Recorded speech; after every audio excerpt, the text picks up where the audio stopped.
Yes? Good morning. My name is John Moy, and I flew down from Albany, New York this morning to sort of brief the governor on what's going on down here.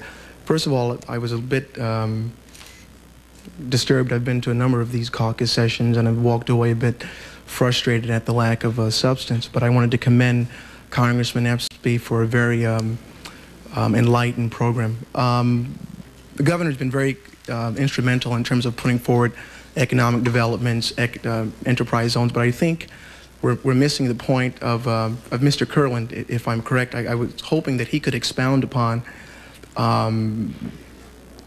credit and further incentives in terms of accessing capital to individuals. I understand the frustration of the professor here, but I think what's causing the problems in the African American community, unemployment and things of that nature, I think he touched upon that, and if he certainly would expound.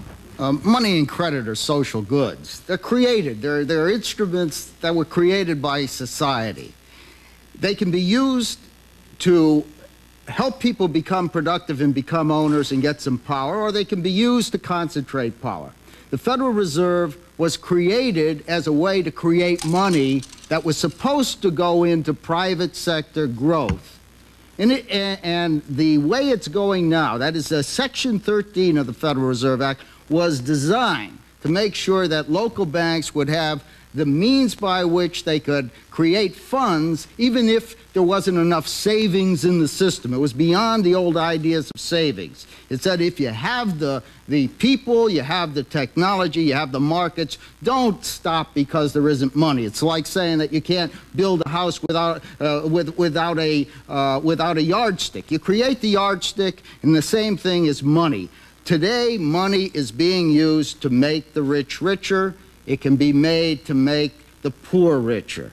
There are a whole series of points that are listed in the paper that you can get on the outside. It's called the Industrial Homestead Act. It isn't just one little piecemeal approach, but rather it's looking at the system and saying not how you pull it down, but how do you transform or reorganize the system for empowerment.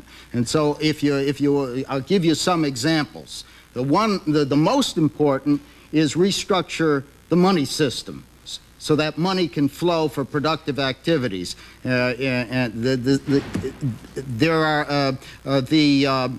tax system. The tax system has to be reorganized to enable people to accumulate assets so that they can, one, accumulate at a much more rapid rate than they are today, and so that they can begin deriving incomes from capital as the rich derive income. That's the basis of real independence, economic sovereignty.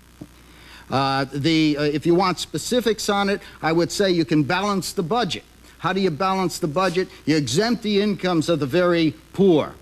And then above that, all property and all labor incomes from top to bottom above that level should be taxed at the same rate. So it would be a very simple system for income tax purposes, because you would know what the taxable base is, you'd know how much the government wants to spend, there'd be a single percentage, and then politicians would be forced to go and compete for office as to who can bring the best government at the lowest flat rate tax. You can get rid of the payroll taxes on employers and employees. There's a whole series of things. It's impossible in this forum to go to all of them, but you'll see in the paper that laundry list, that agenda for what I call an Industrial Homestead Act.